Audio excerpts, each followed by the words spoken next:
पण 25 जानेवारीच्या आत 25 जानेवारीच्या आत 2025 याच्या आत सगळ्या मागण्याची अंमलबजावणी करा. नसता सरकारला इतके वाईट वाटल की इतका पश्चाताप येईल, इतकं भयंकर आंदोलन, इतक्या प्रमाणात एकजुटीनं मराठा समाज रस्त्यावरती पुन्हा आलाय.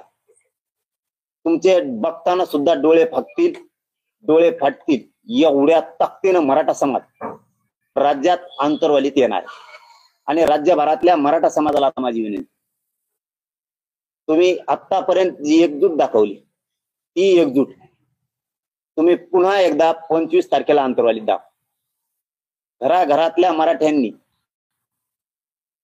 आंतरवालीकडे यायचं. राज्यभरात एकाही मराठ्यानं 25 जानेवारीला घरी थांबायचं नाही.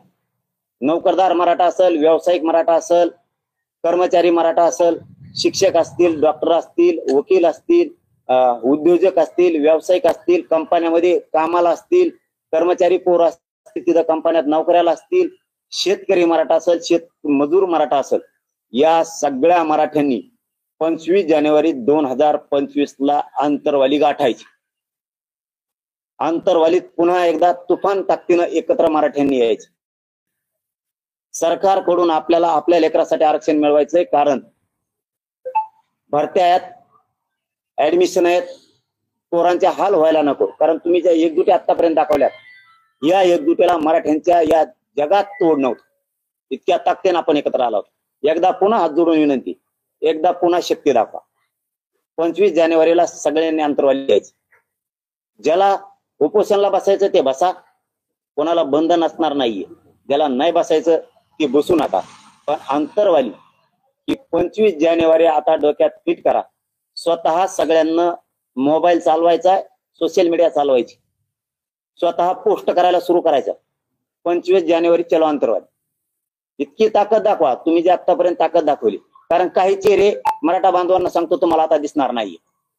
कारण जे आपल्या गोरगरीब मराठ्यांच्या एकजुटीवरती राजकारणाचा फायदा उचलायला आपल्याकडे आले होते, ते चेहरे तुम्हाला दिसणार नाहीयेत. कारण त्याचा स्वार्थ वेगळा होता आणि गोरगरीब मराठ्यांचा माझा स्वार्थ ही गरीब मोठा करणं ही होता. त्याच्यामुळं हे आंदोलन गरीब मराठ्यांनी हातात घ्यायचं. मराठा समाजाला या माध्यमातून काम सांगतो, सगळ्यांनी आंतरवालीकडे यायचं. दुसरं काम, महाराष्ट्रभर आपण आपल्या गावात आपण स्वतःच बैठका घ्यायच्या. आपलं गाव आपणच बैठक घ्यायची. माझं गाव माझी जबाबदारी. या पद्धतीनं मराठा सेवकांना राज्यभरातल्या एक प्रचंड मोठं नेटवर्क उभा करायचं आणि ताकदीनं आपण आपल्या गावात सगळ्यांनी आपण आपल्या गावात बैठका घ्यायला सुरुवात करायची. आपणच आपलं गाव सगळ्यांनी डेव्हलप करायचं. आपण आपल्या गावात घराघरात जायचं.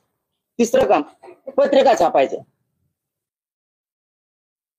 आणि या पत्रिका आपण घराघरापर्यंत आपण आपल्या घरोघरी नेऊन मूळ वाटी दिल्यासारखं द्यायची. प्रत्येक मराठा समाजाच्या घरात ही पत्रिका गेली पाहिजे. पत्रिका छापायची आणि त्याला अंतरवालीचं आमरण उपोषणाला पाठिंबा देण्यासाठी सहकुटुंब येण्याचं आमंत्रण द्यायचं. मूळ वाटी दिल्यासारखं, तांदूळ दिल्यासारखं हे प्रत्येकाच्या घरोघरी जाऊन काम करायचं. मराठा समाजानं आपण आपल्या गावातले जेवढे वाहन आहेत, चौथं काम, आपले जेवढे वाहन आहेत गावात, मोटरसायकल असन, 4 व्हीलर असन, रिक्षा असन, ट्रक असन, टेम्पो असन, ट्रॅक्टर असल, पिकअप असल, टेम्पो असल, जे काय वाहन असेल ते, छोट्या छोट्या जीप असतील, आपले जे रिक्षे आहेत, आपले सगळे वाहन 25 ऑगस्ट 2025 ला गावात न राहता ते अंतरवालीत दिसले पाहिजे. मोठमोठ्याल्या 25 जानेवारी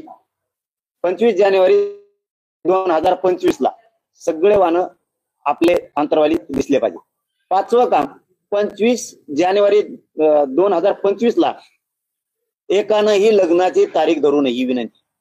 वाहनच मिळणार नाहीत. त्याच्यामुळे लग्नाची तारीख जर कोणाची असेल तर ती मागं पुढं करा, हात जोडून विनंती सगळ्या 25 तारखेला. कारण ते हडबड खूप होईल. कारण सगळा मराठा समाज हा आंतरवालीकडे उसळणार आहे. पुन्हा एकदा मराठ्यांची लाट उसळणार आहे या राज्यात. पुन्हा एकदा त्याच ताकदीनं गरीब मराठा एकजुटीची ताकद दाखवून असा उसळणार आहे. इतकं भयंकर भगवं वादळ पुन्हा एकदा त्या राज्यात उसळणार आहे. त्याच्यामुळे तुम्हाला पावणाऱ्या वेळेला या जायला अडचणी येतील, वाहनं नसणार आहेत. कारण प्रत्येक नोकरदार वर्ग माणूस सुद्धा त्या दिवशी अंतरवालीकडे येणार आहे. आणि इथं 25 जानेवारीला बसायचं त्याने मनानं बसा, ज्याला नाही बसायचं त्याने बसू नका, बंधन नाहीये. 24 जानेवारीलाच इथं गर्दी होणार आहे. कारण 24 जानेवारीला रात्रीच नोकरदार वर्ग, गोरगरीब मराठा हे सगळा व्यावसायिक समाज रात्री सगळे गोरगरीब सुद्धा इथं रात्रीच येणार. त्याच्यामुळे सरकारला आता माझी शेवटची एक विनंती, 25 जानेवारी 2025च्या आत मराठा समाजाच्या सगळ्या मागण्या मान्य करा. नसता तुम्ही सरकार जरी असाल तरी हो गरीब मराठा समाज सरकारला भारी भरणार. तुम्हाला गुडघे आम्ही टेकायला लावणार. आम्हाला खवळून घेऊ नका, आमच्या शब्दावर पाय देऊ नका. की देवेंद्र फडणवीस साहेबाला, शिंदे साहेबाला, अजितदादांना विनंती की मराठ्यांचे पुन्हा पुन्हा वेटीस धरून त्यांना त्रास द्यायचा, त्यांच्याविषयी आकर्ष द्वेष असेल तर सोडून द्या. आम्ही तोपर्यंत तुमच्याशी गोडीनाच बोलणार आहे. आतापर्यंत आम्ही एक ब्रही शब्द तुमच्या विरोधात काढलेला नाही आणि काढणार पण नाही. पण जर तुम्ही 25 जानेवारीचं आता आरक्षण नाही दिलं तर आमचा तुमच्याविषयीचा जी अपेक्षा आहेत त्या तुम्ही केल्यात, आमच्या ज्या तुमच्याकडून आशा आहेत त्या तुम्ही आमच्या पाण्यात डुबवल्यात. तुम्ही मराठा समाजाची बेमानी केली, मराठा समाजाला तुम्ही धोका दिला. आम्ही मात्र मग तुम्हाला सोडणार नाही, हे तुम्हाला जाहीरपणानं सांगतो. 25 जानेवारी पर्यंत तुम्हाला आता सूट आहे. तोपर्यंत तुम्हाला 2 महिन्याचा आम्ही वेळ दिलाय. कारण डिसेंबर पण आहे आणि जानेवारी पण आहे. त्या 2 महिन्याच्या काळात तुम्ही आमचे पूर्ण प्रश्न तडीस लावायचे. आम्ही ऐकून घेणार नाहीत. त्यानंतर तुमची मध्यस्थी ऐकून घेणार नाहीत आणि तुमचं काही ऐकून घेणार नाही. आणि दुसरं कारण मराठा समाजासाठी सांगतो, 25 जानेवारी धरण्याचं कारण शेवटचं सांगतो. 25 जानेवारी धरण्याचं कारण 26 जानेवारीला 1 वर्ष पूर्ण होतंय आपल्या सगळ्या सोयऱ्यांचा अध्यादेश दिलेला, अधिसूचना दिलेली, त्याची अंमलबजावणी केली नाही. गॅजेट लागू करू म्हणलेले तेही केले नाहीत. सरसकट मराठा समाजाला कुणबी प्रमाणपत्र देऊ, मराठा आणि कुणबी एकच आहे, हाही अध्यादेश पारित केलेला नाही. 1 वर्ष पूर्ण होत आहे 26 जानेवारीला. म्हणून आपण 25 जानेवारीला सुरू करतोय आमरण उपोषण. आणि मराठा समाजाचं सुद्धा काम आहे. राज्यातल्या मराठा समाजालाही सांगतो, 25 जानेवारीच्या सगळे काम उरकून घ्या. टोटल एकही काम ठेवू नका.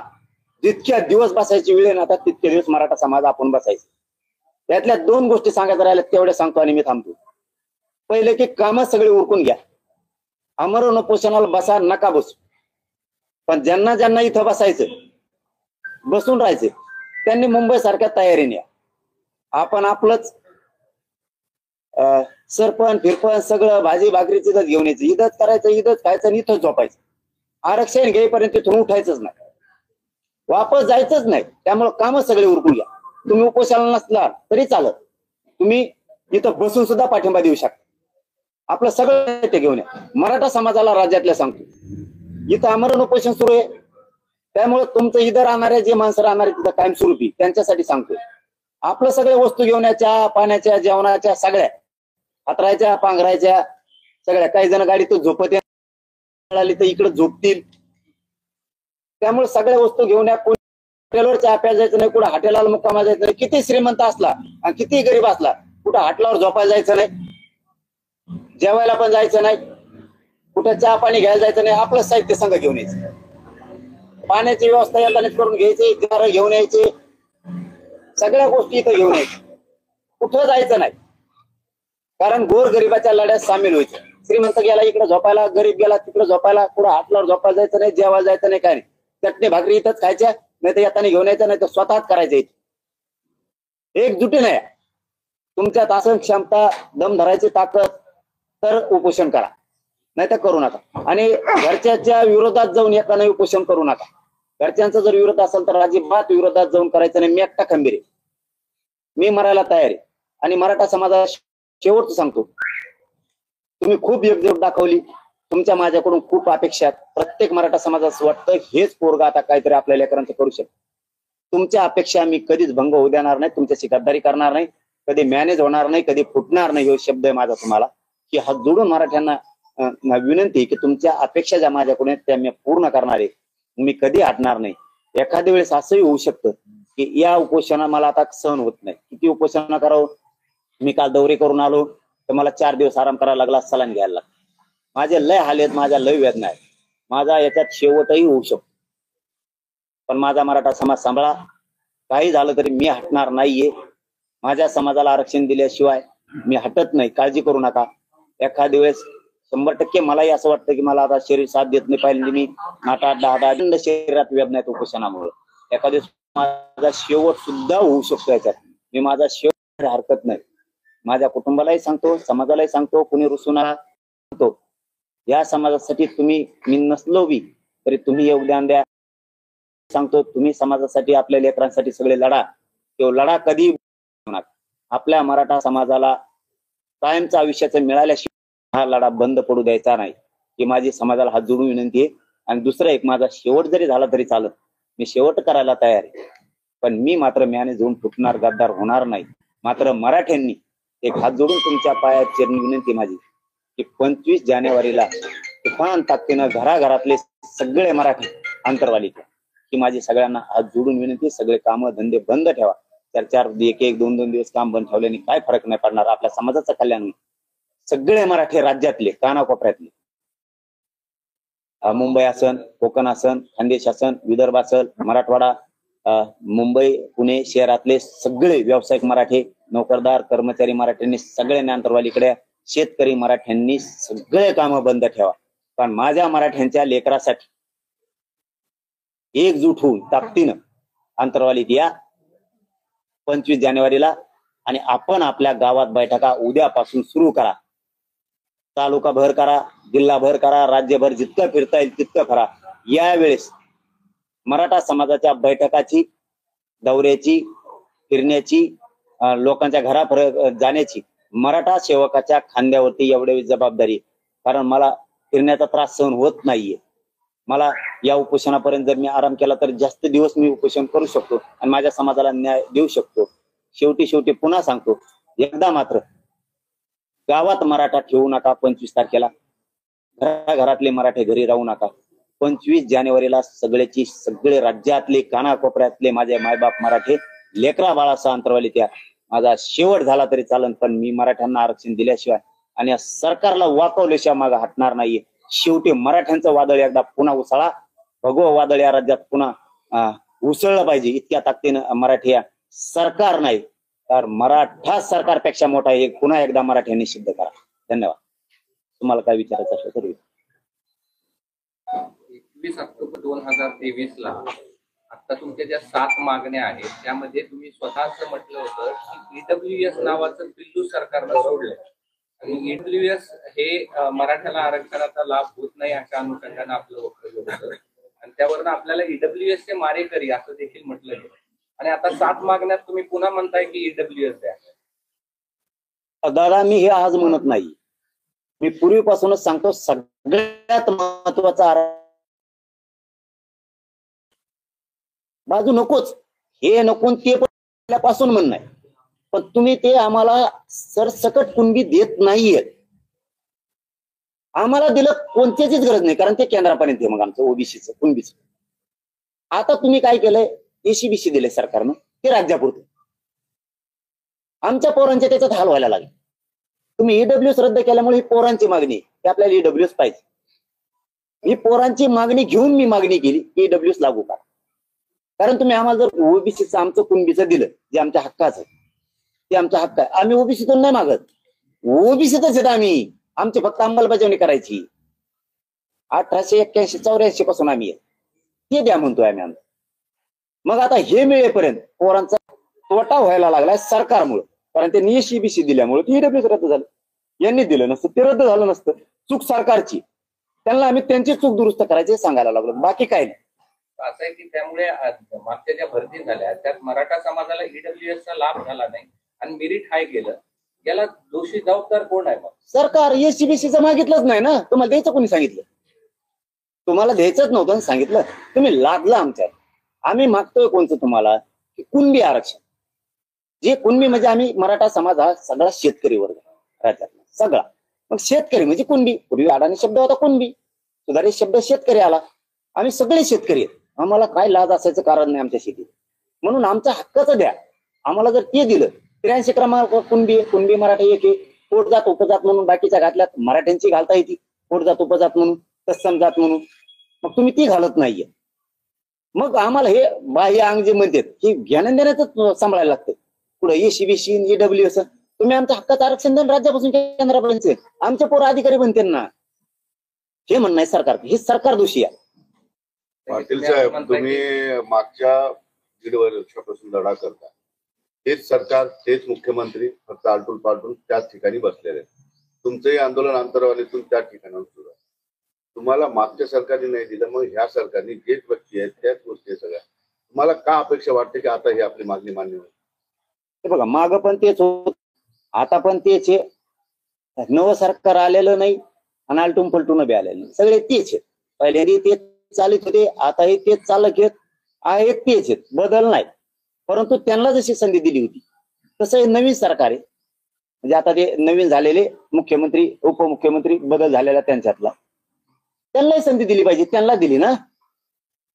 मग यांना का संधी नाही म्हणून आम्ही 2 महिन्याचा वेळ त्यांना मध्ये दिलाय. या 2 महिन्याच्या काळात त्यांनी द्यावं आणि मराठा समाजाचं कल्याण करावं. मराठा समाजाची नाराजी अंगावर पुन्हा घेण्याचा प्रयत्न करू. की जे सरकार निवडणुकीच्या काळात झुकलं नाही ते आता कुठल्याही निवडणुका नसताना झुकेल असं आपल्याला काय वाटतं? येऊ द्या ना 25 तारीख कळन त्यांना. पूर्वी तेच होते. आम्हाला काय वाटत नाही त्यांचं. आम्हाला काय वाटत नाही त्यांचं. पूर्वी तेच होते आता पण तेच आहे. हा दुसरे कोणी असते असे तसे तर वाटलं असतं. आता काय होईल कसं होईल. पूर्वी तेच होते आताही तेच आहेत. मराठ्यांच्या पुढे कोणतं सरकार नाही 70 वर्षातलं. शेवटी ते सिद्ध होईल आणि मग सरकारला कळत. पण मी ओबीसीतून आरक्षण घेणार. पाटील साहेब, त्यांचा प्रश्न याच्यासाठी महत्वाचा आहे, तोच मी पुढे घेऊन जातो की निवडणुकीच्या काळामध्ये एखादा मोठा समाज नाराज असेल तर त्याच्याशी युक्त घेतात सगळे राजकीय पक्ष. तसं निवडणुकीच्या आधी तुम्हाला घाबरून राहिले सरकार ते सत्तेवर बसलं. आता खरंच निवडणूक नाही, तुम्हाला काय करायचं, तुम्हाला घाबरायचं काय कारण आहे? मराठ्याने जाणलं त्यांना. मराठ्याशिवाय सत्ता येत असते का राज्यात कोणाची? मराठ्याने मन बरं म्हणा एखाद्या आमदाराला तुला मराठ्याने मतदान नाही केलं दाखव बरं एखादा. आणि ज्या मराठ्याने मतदान केलं ते आता गचुऱ्याला धरून बाहेर काढतात ना. तू लेकराचं कल्याण झालं आमच्या लेकरासाठी भांडायचं चल. पळड्याला असूनच निवडून आलं. दोघांनी मतदान घेतलंच ना. असं कसं काय होऊ शकतो? मराठ्यांचा रोज त्यांनी अंगावर नाही घेणार. त्यांनी जर घेतला मग त्यांना कळण पुढं काय असतं. तुमची फडणवीसांविषयीची काय भूमिका आहे? कारण फडणवीस आता मुख्यमंत्री पूर्वी जी होती ती मध्यंतरी होती ती का आता वेगळी? त्यांना वेळ दिला. त्यांना पण 25 तारखेपर्यंत वेळ द्या. एक शब्द बोललो नाही. त्यांनाही सुरुवातीला बोललो नव्हतं. आताही बोललो नाही. सरकार आल्यापासून 25 जानेवारीपर्यंत शब्द काढलेला नाही. बेमानी मराठा समाजाबरोबर झाली की सामना मराठ्यांचा सरकारचा की फडणवीस? आता ते आम्ही आताच बोलायला होतो. 25 तारीख आल्यावर लगेच बघू. आता वेळ तर द्यावा लागेल ना 2 महिन्याचा. सरकारकडून आणखी आशावादी आहेत का नसायला पाहिजे? त्यांच्याकडून पण होतो. हे पण तेच आहेत का नसायला पाहिजे? कारण देणार तेच. भांडण धरावं लागेल तर पडलेल्यांशी नाही सत्तेत असणार. मागणी करायची असेल कोणाला तरी सरकारकडेच करावी लागणार. आम्ही सरकारकडे करायला आज केली. जाहीरपणानं आपल्या मीडियाच्या बांधवाच्या माध्यमातून सरकारकडे मागणी केली आम्ही. आणि याच्यावरती ते तातडीनं दखल घेतील. मराठ्यांना बेदखल करणार नाहीत. कारण सत्तेवर बसायला मराठाचे. त्यामुळे त्यांना हे करावं लागेल. त्यांनी जर नाही केलं त्यांना 25 जानेवारीच्या नंतर मग कसं का कळत आपण वाईट निर्णय घेतला मराठ्यांना नाही देऊ. सुपडा साफ कुणाचा करायचा होता? मग आता एवढं सगळं झाल्यावर तुम्ही म्हणताय की यांनी मतदान केलं त्यांनी याचा केलं. तुम्हाला सुपडा साफ कुणाचा करायचा होता? सगळ्याचाच यांचा. पण आमचं समीकरण जुळलं नाही राव. आमचं जुळलं असतं तर मग याला कदा केलं असताना. कारण दोन्ही आमच्याकडून बोलत नाहीत म्हणून आमचं चाललं होतं समीकरण जुळून आपलेच. आता आमचं समीकरण जुळलं नाही. मग आता मैदानातच नाही तर सुपडा साफ कसा करणार? मैदानात सुपडा साफच दाखल असतं. तरी उद्याचा दिवस उगलच ना आमचा. मी निवडणुकीची घोषणा मागे घेतल्यानंतरचं वक्तव्य सुद्धा होतं की सुपडा साफ करणार. बघा मी काय असं करत नाही. भांड काय म्हणते ते गाड घ्यायला जायचं, कुंकर टाकला पाहिजे, ते त्यातले पुसके धंदे मी नाही. मी जाहीरच सांगितलं, मी कोणाला कधीच पाडा म्हणलेलं नाही, लोकसभेला नाही, मी स्पष्ट कोणाचंही नाव घेऊन कधीही बोललेलं नाही. मला राज्यात कोणी माणूस दाखवा की तो सांगितलं होतं याला याला. मी माझ्या शब्दावर ठाम असतो, कारण मला शब्द बदलू हे वागायचं नाही. त्यामुळे मैदानात जर आम्ही असतो तर सुपडा सापच केला, पण आम्ही मैदानात नव्हतो, समीकरण जुळलं नाही, मग मैदानातच नाही. मग आम्ही याला पाळणं त्याला निवडून आणणं याच्यात आम्ही असूच शकत नाही. हा, मात्र माझ्या मराठा समाजाला मी जाहीर सांगितलं होतं, तुम्हाला ज्याचं काम करायचं त्याचं काम, तुम्हाला ज्याला पाडा त्याला पाडा, ज्याला निवडून आणायचं त्याला आणा. मराठा बंधन मुक्त केला होता, कोणाच्याही दावणीला मराठा समाज बांधला नाही. पण मराठ्याशिवाय या राज्यात सत्तेत कोणी येऊ शकत नाही, असं एकही आमदार म्हणू शकत नाही की मला मराठ्याचं मतदान. 25 तारखेपर्यंत तुम्ही काय करणार? आता मी आरामच करावं लागेल, कारण मी करणार, लोकांना भेटणार, काय नाही, भेटी तर होणारच आहेत, करणार काय, भेटी तर करणारच नाही असं नाही. जसं जितकं सहल होईल तितकं करणार. सत्य परिस्थिती मी तुमच्या समोर झाकलेली नाही, कारण मी जितकं समाजाला मानतो ना, हे शब्द मी हमेशा म्हणतो, तितकंच मी मीडियाच्या बांधवात सुद्धा मानतो, कारण खूप लावून धरलेलं आहे आमच्या गोरगरिबाच्या प्रश्नासाठी आपण सुद्धा. म्हणून मला खरंच शरीर साथ नाही देत. 2 दिवस दौरा केला ना, मला 5-6 दिवसाला गेला. मला आता चॅनल समोर नाही बोलायला पाहिजे, कारण माझ्या समाजाला मला त्रास झाला, खूप दुःख होतं, आणि माझ्या समाजाला त्रास झाला की मलाही लय दुःख होतं. मी शक्यतो माझ्या वेदना मी मीडिया समोर जास्त दाखवतच नाही. पण गेलो ना, माझं इतके अंगात आग होती, अंग टाकतं, हातपाय एखाद्या वेळेस सरळ होत नाही तर हात टाकतो, मला लय भयंकर त्रास.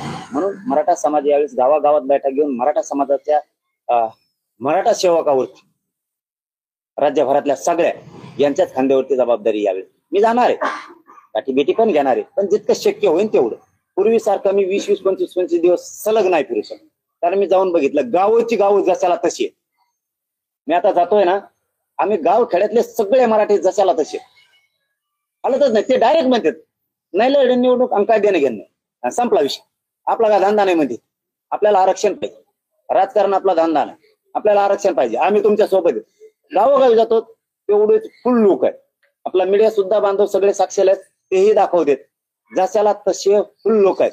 हा, जे आमच्या गरिबाच्या एकजुटीवर आले होते काही ना म्हणून लय गोताळा, ते एखाद्याच नाराज आहेत का काय वाटतंय, त्याला काही सापड आपल्याकडे सापडत नसतं.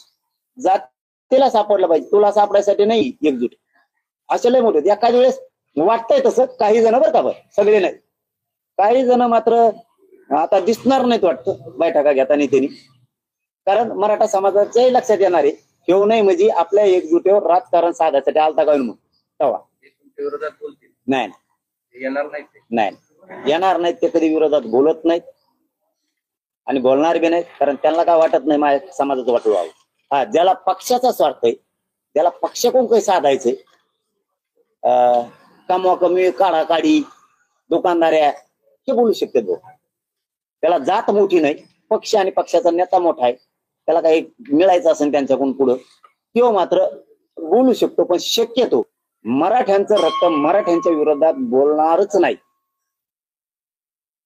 हे सामान्य मराठा ठाम आहे. पण काही असू शकतं स्वार्थासाठी, रक्तावर सुद्धा उलटू शकते, असू शकतं. आता ते काय बाकीच्यांचं मनाचं काही सांगू शकत नाही. पण शक्यतो जे आमची एकजुटीत फायदा राजकारणात उचलायसाठी आले होते ते जर नाही आले पुन्हा याच्यात तर बोलणार नाहीत, कारण त्यांना मराठ्यांची जाण आहे. असेच ते पण होते, कारण मराठ्यांच्याच रक्त मराठ्यावर उलटू शकत नाही आणि उलटणार रक्त हे मराठ्यांचं असू शकत नाही. 7 दिवस 7 वेळा तुम्ही उपोषण केलं, अनेक दिवस उपोषण केलं. हे 7 दिवसात 7 वेळाचं उपोषण, अनेक दिवसाचं उपोषण आणि छत्रपती शिवाजी महाराजांची शपथ, याकडे कसं बघता तुम्ही? आता